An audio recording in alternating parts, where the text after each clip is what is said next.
Et salut tout le monde, c'est Destro, j'espère que vous allez bien. On se retrouve aujourd'hui pour une nouvelle vidéo sur Warframe pour parler bien évidemment de la nouvelle Warframe qui vient de sortir, Citrine, qui est ma foi plutôt pas déconnante, hein, on va le voir.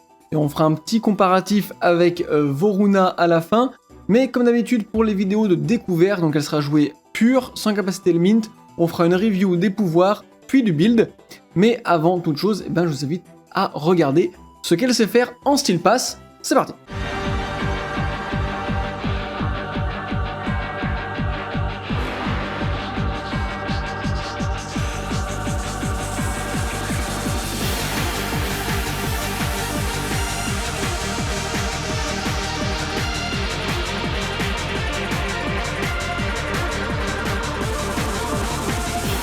Maintenant que vous avez vu de quoi elle est capable, on se retrouve évidemment dans l'inventaire pour voir un petit peu comment ça fonctionne et surtout pourquoi est-ce que Citrine a si bien tanké en style pass. Et vous allez vite comprendre pourquoi est-ce que je la comparais à Voruna.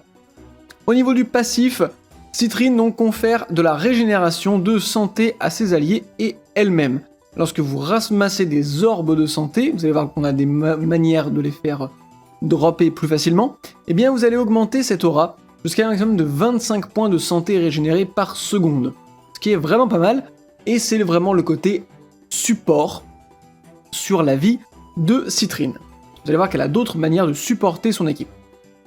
Le sort numéro 1 de Citrine, Explosion Fracturée, est un excellent sort puisqu'il va faire 3 choses. La première, c'est qu'il va vous permettre de faire du contrôle de foule tout en infligeant plus de dégâts. Pourquoi ? Parce que vous allez infliger des dégâts tranchants. Comme vous le savez, le tranchant va aveugler l'ennemi, va faire un petit lorsqu'il va prendre le pain, et du coup ça va augmenter également vos dégâts, puisque ça va vous faire des statuts en plus. Voilà. Donc du coup vos surcharges d'état, vos modes galvanisés, etc., tout de suite ça va faire plus de dégâts. Ça c'était pour le contrôle plus dégâts. Deuxième chose, vous allez augmenter les probabilités d'obtenir des orbes de santé. Les orbes de santé c'est très important pour Citrine, puisque ça lui permet de tanker, puisqu'elle génère sa vie, ça lui permet d'accroître son passif, et vous allez voir qu'on la joue avec conversion de santé, donc ça a un triple intérêt. La troisième chose, c'est l'opposé, c'est le drop d'orbes d'énergie. Citrine accroît la probabilité d'obtenir des orbes d'énergie quand les ennemis sont tués et affectés par ce sort-là. Vous avez une petite balise verte au-dessus de leur tête. Pareil pour les orbes de santé, et vous allez voir que c'est hyper important, parce que Citrine spam pas mal quand même ses sorts, au niveau d'une rotation complète. Ça spam pas mal, et en plus, ça vous permet en fait, grâce à ce sort, de ne pas avoir à jouer flux, et du coup vous échappez à l'obligation de flux. Vous allez voir qu'il y a un autre mode qu'on n'a pas mis sur Citrine, alors que ça aurait pu être une évidence. Le deuxième sort de Citrine, c'est son sort de tanking absolu, c'est la strat protectrice. Citrine crée une armure autour d'elle, elle va se renforcer et renforcer ses alliés proches avec les mêmes bonus qu'elle. Elle se désagrège progressivement, mais elle gagne en dureté lorsque vous tuez des ennemis ou faites des assistances. Quand vous allez activer le sort, il va être à 52% de réduction de dégâts. Il peut monter jusqu'à 90%. Rendez-vous compte, on la build évidemment avec adaptation. Vous avez donc adaptation qui peut réduire vos dégâts d'une source de 90%. Vous avez la strat protectrice qui réduit 90%. Votre passif qui vous soigne. L'explosion fracturée qui vous soigne. On a vu que un passif et 2 sorts, et vous voyez déjà pourquoi est-ce que Citrine tank très bien. Et en plus, c'est toujours le côté support, parce que ça profite aussi aux alliés. Le numéro 3 de Citrine, c'est un petit peu son boost de dégâts, c'est l'équivalent un peu du sort de Voruna qui montait les dégâts qu'elle infligeait. Donc c'est la gemme prismatique. La gemme prismatique, vous allez placer un cristal qui va attaquer automatiquement les ennemis de Citrine. Si vous ne tapez pas, il va taper aléatoirement. En revanche, si vous infligez des dégâts à votre pouvoir, ou avec votre arme, le cristal visera automatiquement la même cible que vous. Ça c'est la première chose. Deuxième chose, il va infliger les 4 statuts élémentaires de base: feu, glace, poison, électrique. En ce sens, elle ressemble à Voruna, puisque Voruna, rappelez-vous, vous aviez la possibilité d'infliger des statuts. Elle, c'est toujours les mêmes, c'est toujours ces 4 là, mais du coup c'est très efficace pour les armes hybrides qui ont besoin de statuts. Pour tout ce qui est les armes en tir continu, vous avez vu que je jouais l'Amprex dans la mission, donc ça fonctionne très bien. En plus de ça, Citrine, pour les alliés qui sont dans la zone, elle-même inclus, augmente les chances de statut de 130% et la durée de statut de 150%. donc encore mieux pour les armes hybrides qui jouent sur surcharge d'état évidemment, parce que du coup vous affligez énormément de statuts avec. Vous allez voir qu'en plus avec le sort numéro 4, les armes hybrides sont encore plus sollicitées, je vous en dirai un mot juste après. Le sort numéro 4, cristallisation, le dernier sort de Citrine, va comme son nom l'indique cristalliser vos ennemis, vous allez les enfermer dans du cristal qui va considérablement amoindrir leur déplacement. En plus, ils vont faire germer sur eux-mêmes des cristaux. Si jamais vous les touchez en mêlée ou avec votre arme principale ou secondaire, vous obtenez instantanément 300% de chance de crit sur le tir en cours, au moment où vous faites les dégâts. C'est énorme, 300% vous passez de blanc à rouge. 300% de chance de crit, c'est rouge automatiquement. Quand vous arrivez à 100%, c'est jaune, 200% c'est orange, et 300% c'est rouge. Donc, instantanément vous passez au rouge, et ça fait extrêmement mal. C'est pour ça, on va faire l'aparté maintenant, que je vous parle des armes hybrides. Armes hybrides, qu'est-ce que j'entends par là? C'est les armes qui sont à cheval sur le statut et sur le critique. On connaît les légendaires Cronen Prime évidemment, également l'Orthos Prime, le Guandao Prime, enfin toutes ces armes-là. Et du coup, Citrine les fait magistralement briller, puisque vous avez un bonus de chance de statut et un bonus de chance de crit. Donc c'est vraiment, vraiment très très fort. En plus d'être un énorme contrôle de foule, vous empêchez un ennemi de bouger. Sur les Eximus, il va falloir rompre l'exo-armure avant que ça fonctionne. Fun fact, ce sort fonctionne sur les acolytes. Alors ça fonctionne pas tout le temps, des fois je crois qu'il faut qu'ils aient perdu leur bouclier pour que ça marche.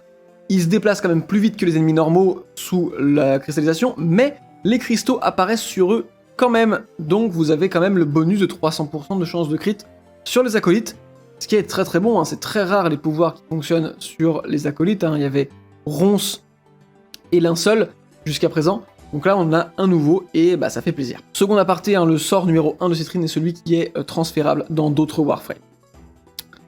Ça c'était pour les pouvoirs. Vous voyez maintenant pourquoi je la comparais à Voruna. Avant de passer au build, on va terminer là-dessus. En gros, Citrine a un build en plus qui lui ressemble, vous allez le voir. Mais en gros, elle va avoir énormément de choses qui vont la faire tanker. Voruna infligeait des statuts, se protégeait, etc., se régénérait énormément, elle avait conversion de santé, etc. Et Citrine fait la même chose. La différence, c'est que Citrine fonctionne un peu moins bien contre les acolytes. Pourquoi? Parce que Citrine est extrêmement tributaire de la strat protectrice pour réussir. Si jamais le sort s'arrête, vous êtes mort.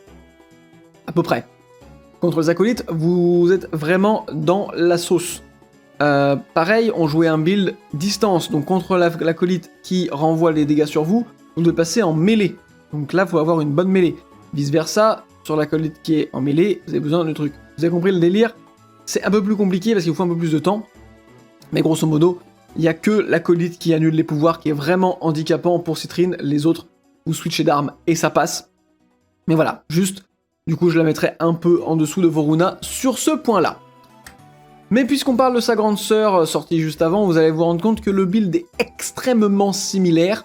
On va retrouver déjà 3 modes identiques, à savoir la conversion de santé.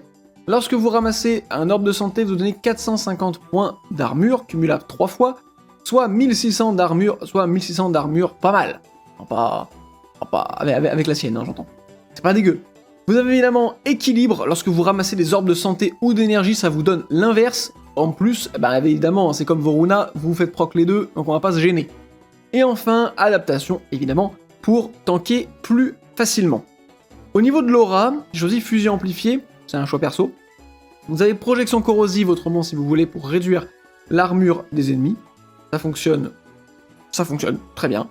Pas de souci. Charge d'acier, évidemment, si vous jouez plutôt sur le physique. Et autrement, le sort qui est plutôt le mode plutôt défensif sur Citrine, ça va être discipline de combat.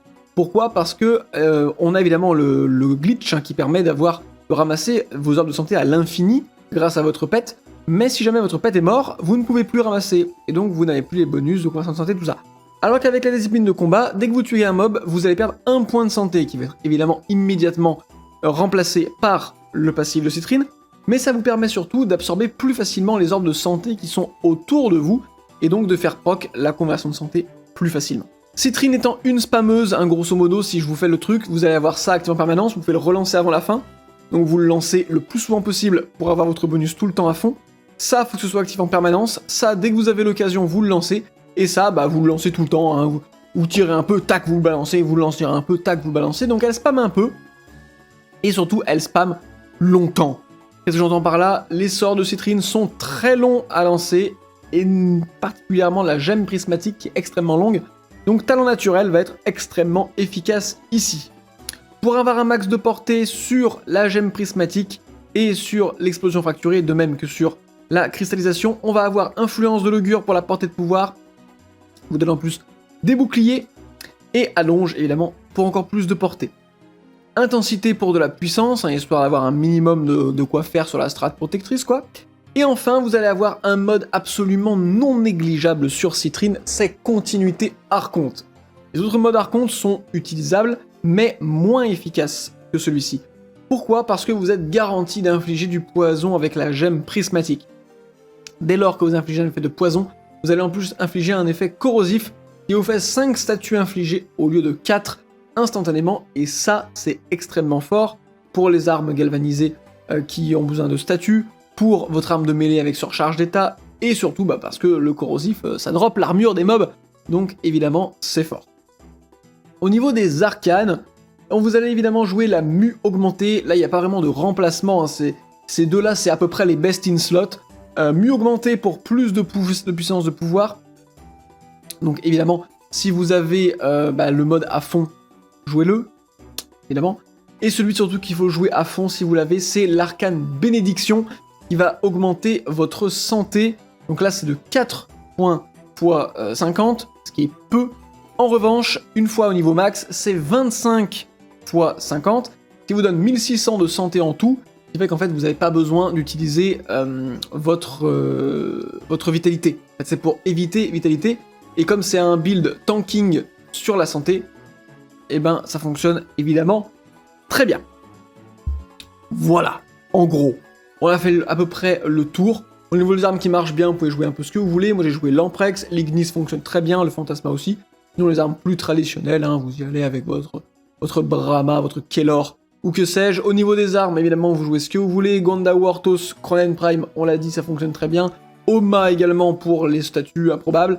Et la lésion, évidemment, aussi. Voilà les amis, c'est tout pour cette première vidéo sur Citrine. La prochaine arrivera évidemment bientôt, où cette fois, elle aura un mode Elmint.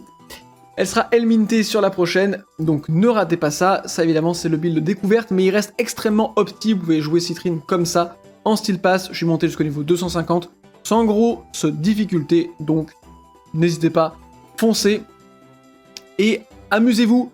Moi je vous dis à très vite, prenez soin de vous, ciao.